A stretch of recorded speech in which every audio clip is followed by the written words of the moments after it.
오늘 아침 우리에게 주시는 하나님 말씀은 로마서 9장 19절로 29절까지의 말씀입니다. 로마서 9장 19절로 29절까지의 말씀을 봉독하겠습니다.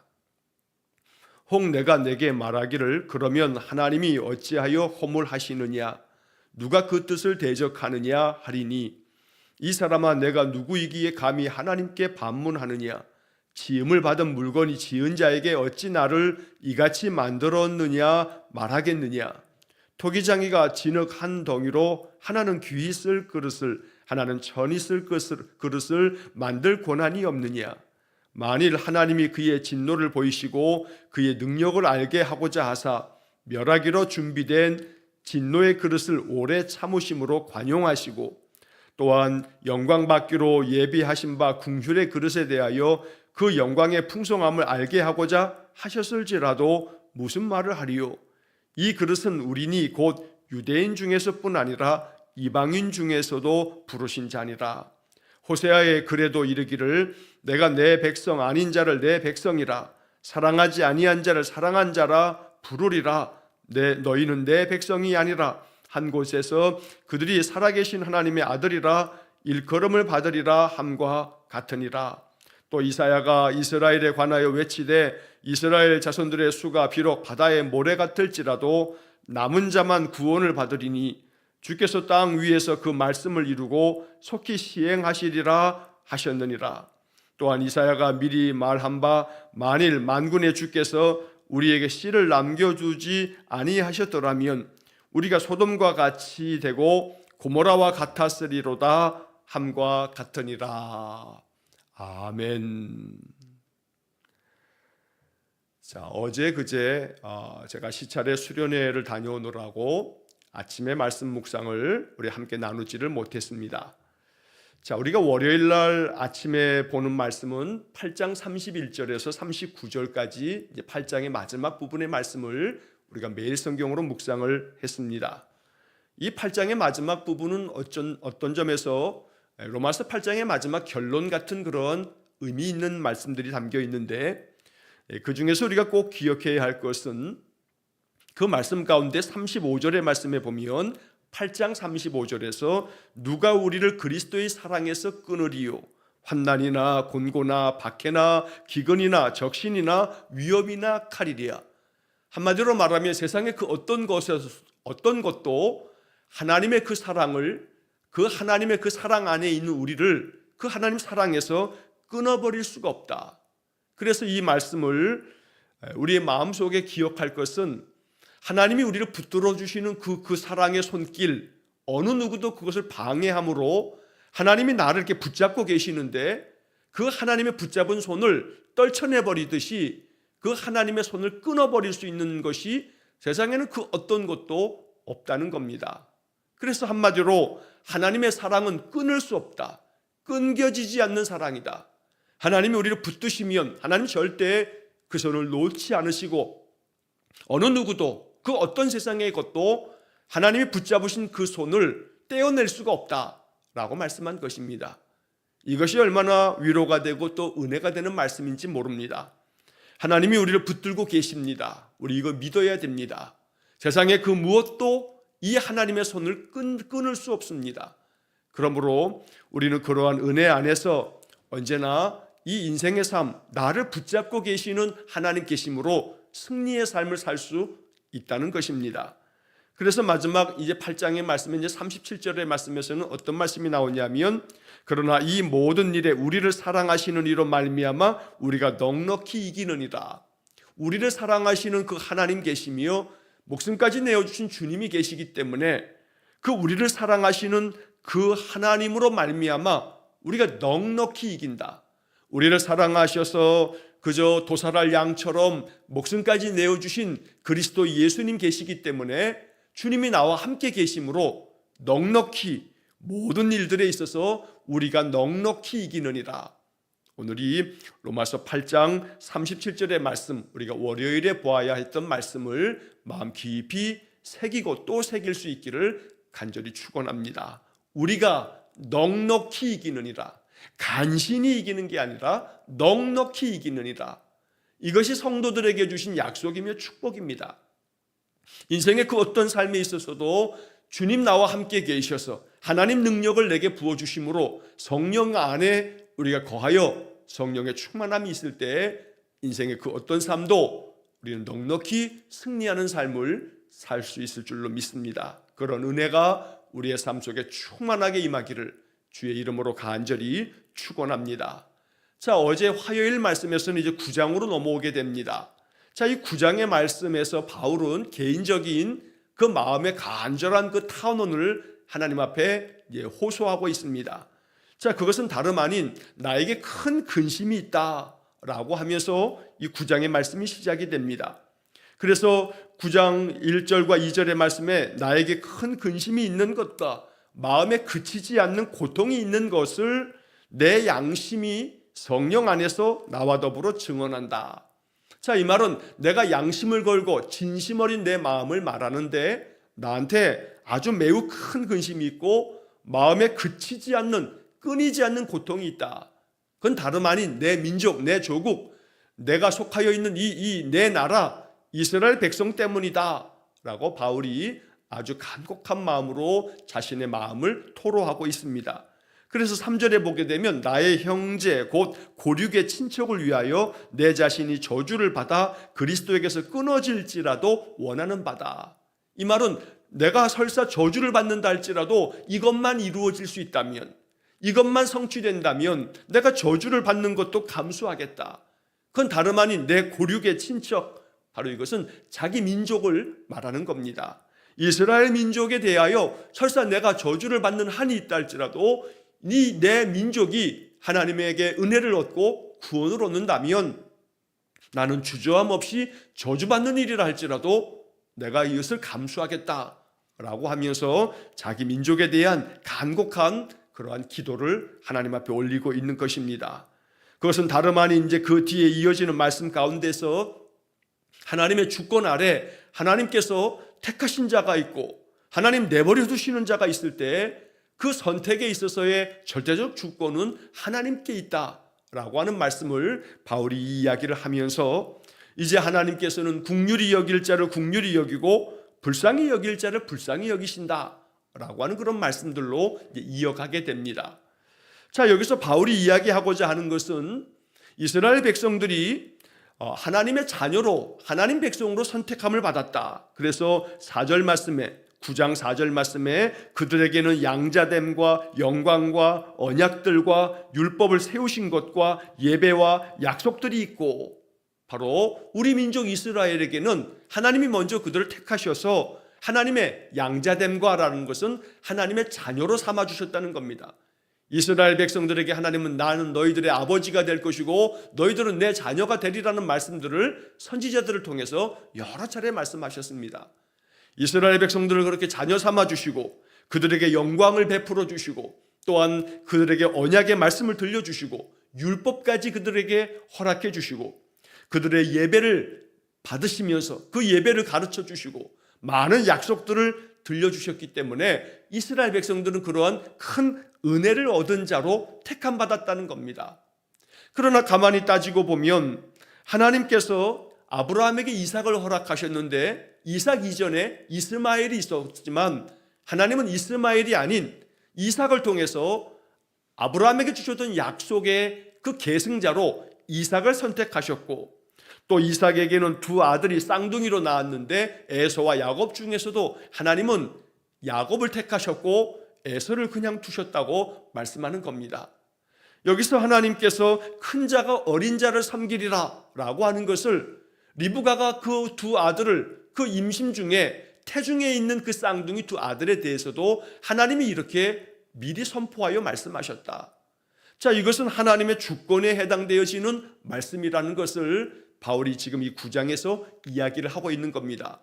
자, 이 9장의 이야기 속에서 담고 있는 것은 결국 이스라엘 백성들로 하여금 우리가 이렇게 하나님께로부터 먼저 택함을 받고 하나님의 은혜를 받았으니 이게 얼마나 귀하고 복된 일이냐라고 하는 것과 또 아울러서 하나님께서 선택할 자와 버릴 자에 대한 결정을 내리실 때 이 모든 것들은 하나님의 주권이기에 우리 누구도 어느 누구도 이것에 대해서 하나님께 반문하거나 대항할 수 없다라고 하는 말씀을 이제 오늘 본문의 이야기에서 들려주고 있는 것입니다.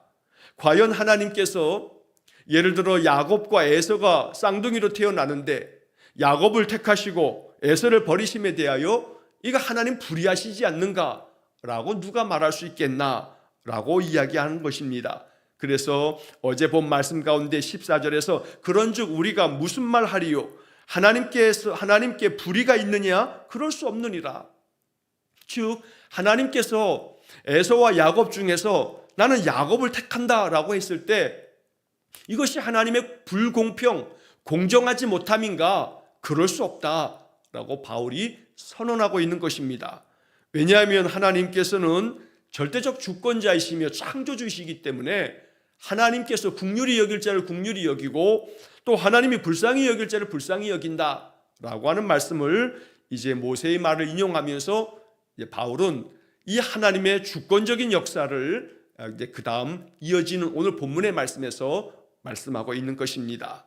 자, 이 9장의 말씀을 읽으면서 우리의 마음속에 기억해야 할 한 가지는 하나님에게 모든 세상 만물을 주관할 그 절대적 주권이 있다라고 하는 것을 먼저 전제로 우리가 마음 가운데 가지고 이 말씀을 봐야겠습니다.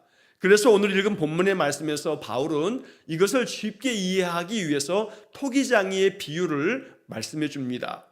이 토기장이의 비유는 이미 이사야 선지자가 그의 말씀 속에서 전하여 준 것입니다.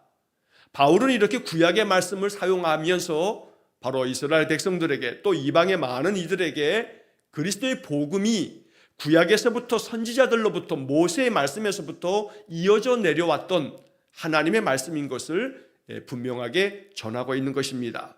자, 이제 오늘 본문으로의 말씀으로 넘어오면 19절 말씀에 혹 내가 내게 말하기를 그러면 하나님이 어찌하여 허물하시느냐 누가 그 뜻을 대적하느냐 하리니. 자, 이 말이 이제 앞에 문맥과 더불어서 이해가 돼야 이 말씀의 의미를 우리가 선명하게 알 수 있습니다. 자, 예를 들어서 에서와 야곱이 있는데 하나님은 야곱을 택하셨다.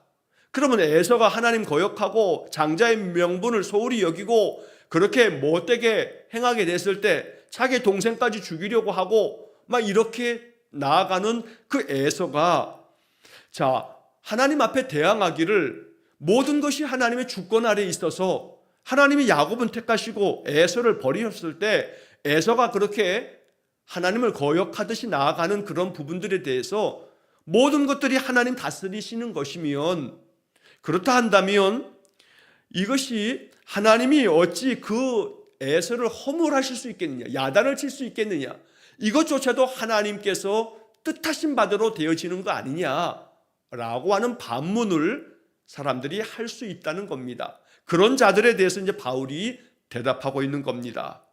자, 예를 들어서 이 이야기를 더 쉽게 말씀을 드리자면 제가 지난번에도 한번 말씀을 드렸습니다만 예수님의 12 제자 가운데서 가룟 유다가 예수님을 팔았습니다.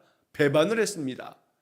자, 이 이야기에 대해서 예수님께서 12명의 제자를 택하셨는데 택함을 받은 자 가운데서 가룟 유다가 예수님을 팔아넘겼습니다. 예수님을 배반했습니다. 자, 그랬을 때 세상의 모든 것들을 주관하시는 절대적 주권을 가지고 계신 하나님이시라면 그래서 하나님께서 그 12 제자들 가운데서도 어떤 이들은 주님 앞에서 계속해서 헌신된 길을 나아가고 가룟 유다가 예수님을 팔았을 때에 자, 예수님을 팔아넘긴 이 가룟 유다의 그 행위 자체도 큰 의미에서 보자면 넓은 의미로 바라보자면 하나님이 이 모든 것들을 주관하고 계시는 거 아니냐. 왜냐하면 예수님께서는 저 참새 2마리도 한 아사리온에 팔리는 것이 하나님의 뜻이 아니면 그리 될 수 없다고 말씀하신 바가 있습니다.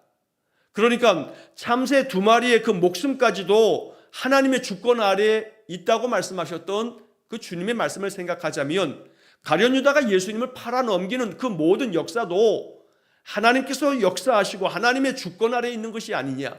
자, 그렇다라고 한다면 그러면 하나님께서 어찌하여 그 유다를 허물하실 수 있겠느냐, 내가 잘못됐다고 어찌 책망하실 수 있겠느냐, 이렇게 이야기를 하는 자들이 있다는 것입니다. 그래서 너희들이 내가 나에게 말하기를, 바울이 나에게 말하기를, 그러면 하나님이 어찌하여 그들을 책망하고 허물할 수 있겠느냐? 누가 그의 뜻을 대적하느냐 하리니, 이 말은 하나님께서 이렇게 정하셨다면, 하나님의 주권 아래에 있다면 누가 감히 하나님의 그 정하신 뜻을 대적할 수 있겠느냐? 그저 하나님이 뜻하신 대로 되어질 수밖에 없는 것. 그렇다면 어찌하여 그 가룟 유다를 책망하실 수 있으며 허물할 수 있겠느냐라고 이렇게 이제 많은 이스라엘 사람들이 바울에게 대하여 이렇게 이런 이야기를 가지고 질문하며 항의한다는 겁니다.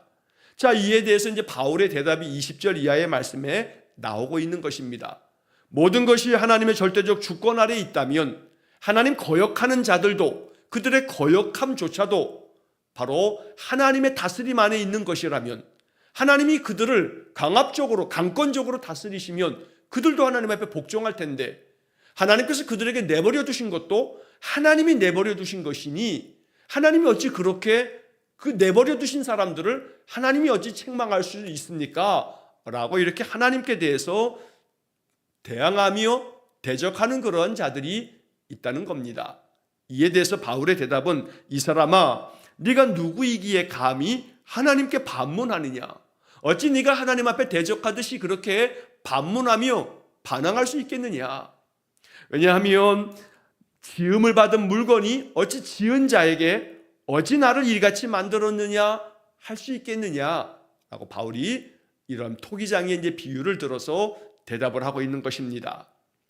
자, 만드는 사람이 자기의 만들고자 하는 뜻대로 만들었을 때 만들어진 것이 왜 나를 이걸로 만들었느냐라고 할 수 있겠느냐는 겁니다.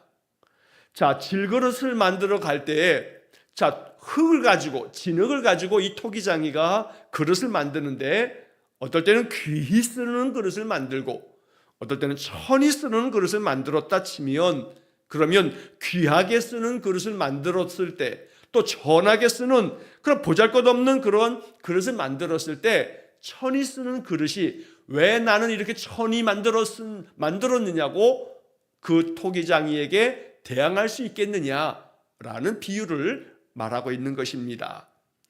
만약 이렇게 토기장이에 대해서 진흙이 왜 나를 이렇게 보잘것없는 그릇으로 만들었어? 라고 이렇게 대항한다면 그 토기장이가 그냥 자기가 마음에 원하는 대로 만들 것이고, 또 마음에 원치 않으면 그 토기를 깨뜨린다 해서 토기장에 대해서 누가 반항할 수 있겠느냐? 결국 여기서 말하는 토기장이는 모든 세상을 만드시는 창조주 하나님을 비유적으로 말씀하고 있는 것입니다.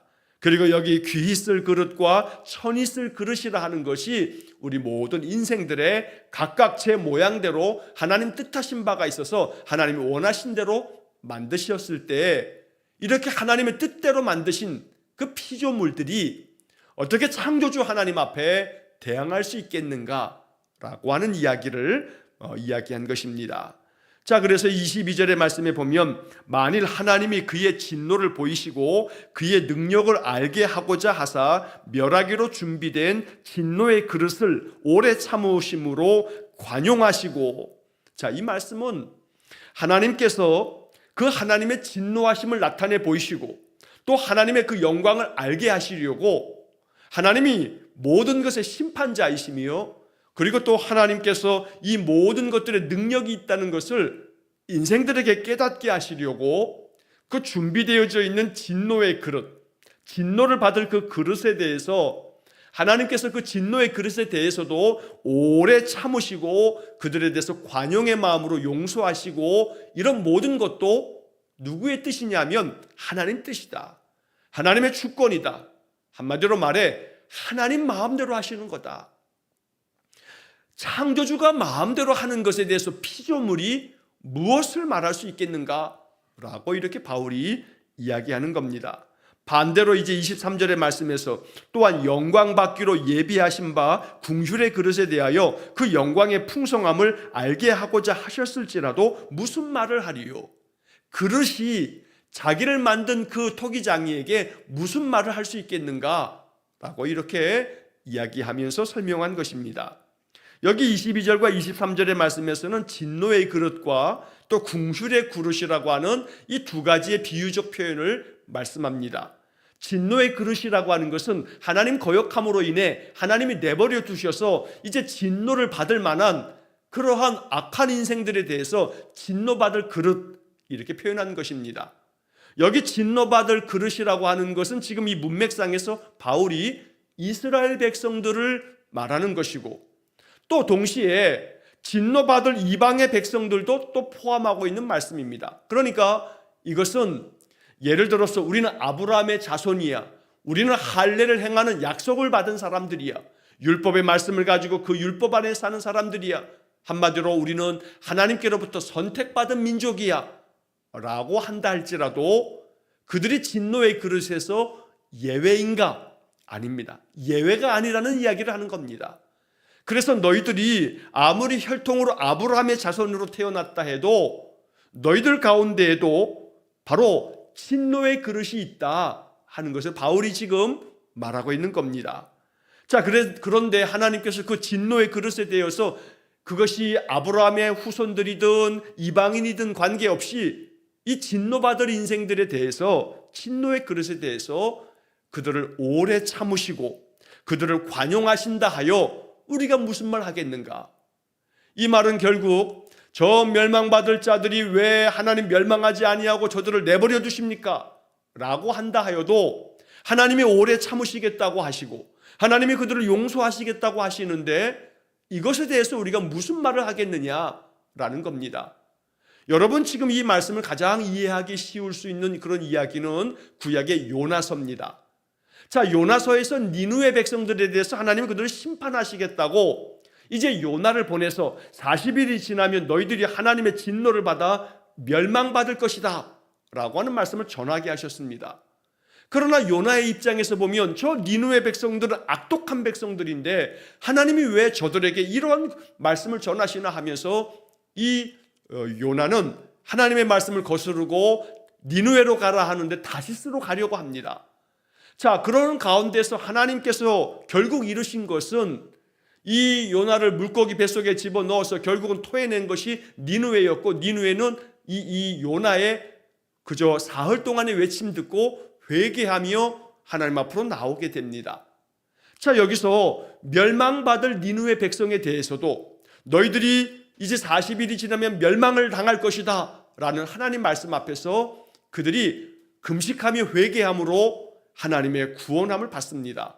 그래서 이 요나가 이 니느웨 백성들을 하나님께서 그렇게 돌아오게 하시고 그들을 구원하시고 용서하실 것을 내가 이렇게 알고서 내가 그랬노라는 요나의 탄식에 대해서 하나님께서 이 요나서 4장의 마지막 말씀에서 네가 저 니느웨 백성의 그 백성들을 구원하는 것이 어찌 합당치 않냐 하면서 하나님께서 박농쿨을 준비하셔서 이 요나로부터 찌는 듯한 그 떼약볕에서 그늘을 만들어 주셨다가 이 요나가 박농쿨 밑에서 그늘 아래서 쉼을 갖다가 하나님이 또한 뜨거운 바람으로 박농쿨을 다 사그라들게 만드시자 이 요나가 굉장히 하나님 앞에 원망합니다. 그럴 때 하나님께서 네가 그 박농쿨 하나도 그렇게 아꼈거든, 하물며 내가 저 좌우를 분변치 못하는 저 니느웨 백성들을 내가 긍휼히 여기는 것에 대해서 네가 뭔 소리를 하느냐고 하나님 요나를 책망하시는 것입니다. 자, 이처럼 오늘 이 본문의 말씀에서 진노의 그릇이라 함은 니느웨 백성처럼 이방의 백성들, 진멸당할 백성들에 대해서 하나님이 당장에 진멸하지 않으시고 오히려 하나님의 선하신 뜻으로 오래 참으시고 관용하셔서 그들을 용서하시고 그렇다 한다 하여도 이거 하나님 뜻이다, 하나님의 주권이다, 누가 이것에 대해서 무슨 말을 하겠느냐라고 이렇게 바울이 이런 말씀들을 전하고 있는 것입니다. 한편에서는 영광을 받기로 예비된 자들에 대해서 긍휼의 그릇에 대해 영광의 풍성함을 하나님께서 알게 하시고자 그들에게 은혜를 베푸신다 하여도 이것도 역시 하나님의 은혜의 손길이며 하나님의 주권이다 말씀한 겁니다. 자, 여기서 우리가 봐야 할 중요한 사실 하나는 진노의 그릇, 궁휼의 그릇에 대해서 그 결과 마지막은 하나님의 은혜 안에 있다는 것을 말씀하고 있습니다. 단적인 이야기가 진노의 그릇에 대해서도 오래 참으시고 관용하신다는 말씀을 전하는 겁니다. 진노의 그릇, 긍휼의 그릇을 이렇게 대비적으로 이야기하고 있지만 그 긍휼 받을 그릇은 하나님께서 은혜 베푸시고 진노의 그릇에 대해서는 당장에 완전히 멸해버리시는 게 아니라 진노의 그릇에 대해서도 오래 참으심으로 관용하신다라고 하는 말씀을 담고 있는 겁니다. 이게 복음인 것입니다. 하나님이 멸망받을 인생이라 해서 당장에 진멸하시고 완전히 끊어버리시는 게 아니라 그들에 대해서도 오래 참으시고 관용한 마음을 가지고 용서하시는 것, 이게 하나님의 그 선하신 뜻이라고 말씀한 것입니다. 이제 그러면서 24절의 말씀에서 이 그릇은 우리니 곧 유대인 중에서뿐 아니라 이방인 중에서도 부르신 자니라.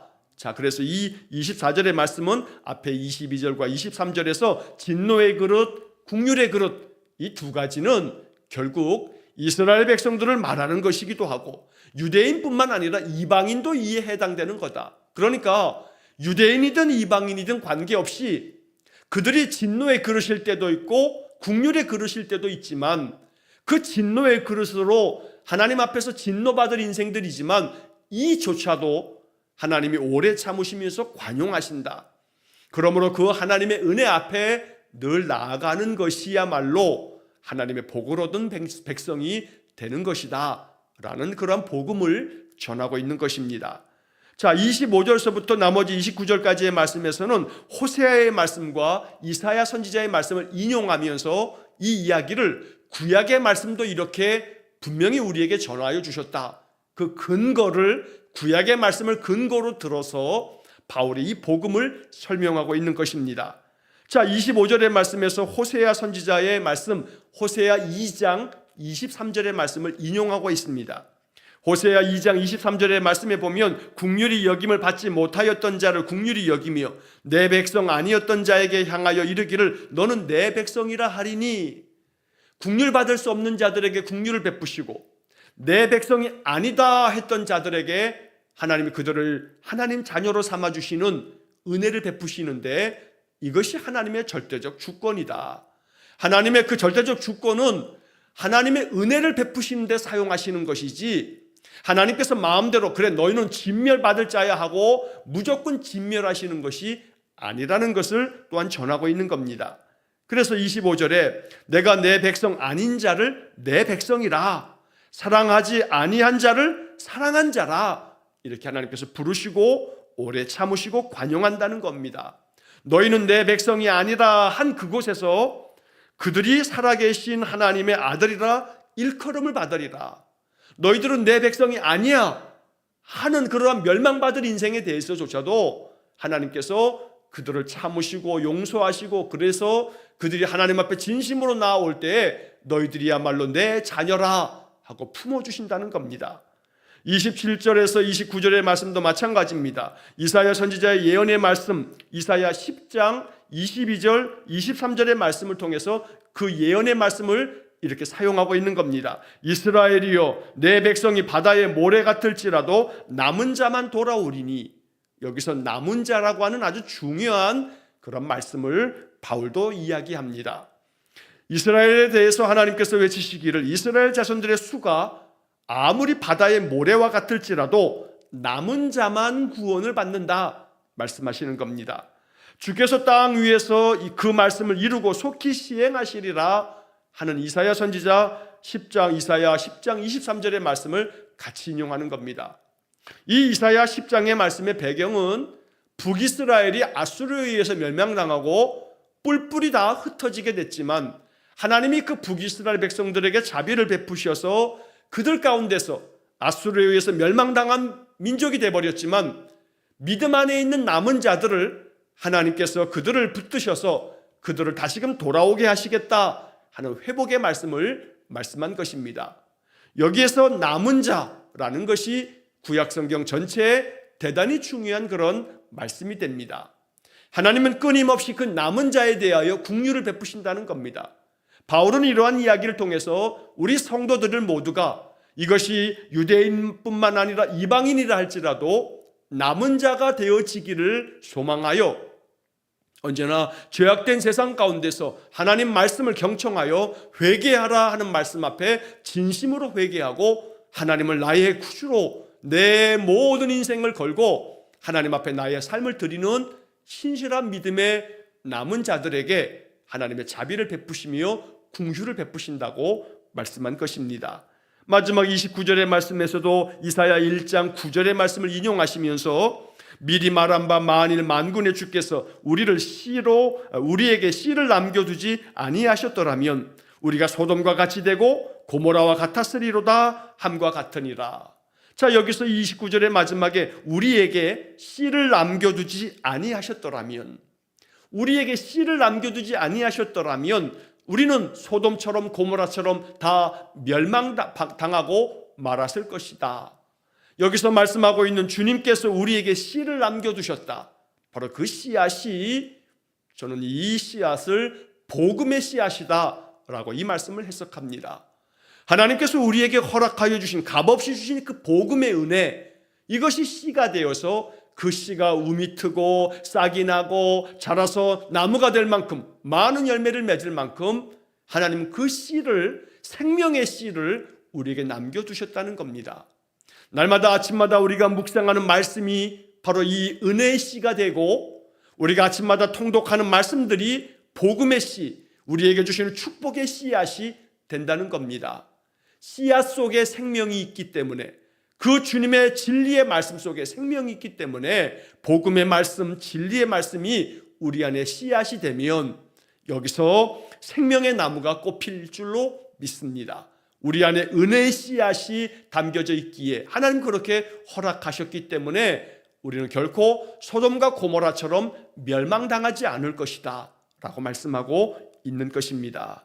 로마서 9장의 말씀은 참 은혜로운 말씀입니다. 로마서 전체의 말씀이 다 그렇겠습니다만 로마서 9장을 통해서 하나님께서는 진노의 그릇조차도 오래 참으시고 관용하신다는 것이 오늘 본문에서 얼마나 귀한 말씀인지 모릅니다. 아울러 하나님께서 귀 쓰는 그릇도 만들고 천이 쓰는 그릇도 만들 때 이건 하나님의 절대적 주권이기에 오직 하나님 앞에 겸손하게, 그저 천이 쓰이는 그릇이라 하여도 자주 주인의 손에 사용된다면 쓰임받는 그릇이 중요하지 천하냐 귀하냐는 중요치 않다는 겁니다. 그러므로 내가 하나님 앞에 쓰임받는 그릇 되기를 원하고, 또한 하나님께서 내 허물이 많아도 오래 참으시고 관용하셔서 내게 은혜 베푸시기를 원하고, 무엇보다 마지막 29절처럼 내게 두신 씨앗이 생명의 씨앗이 되어서 은혜의 씨, 또한 진리의 말씀의 생명의 복음의 씨가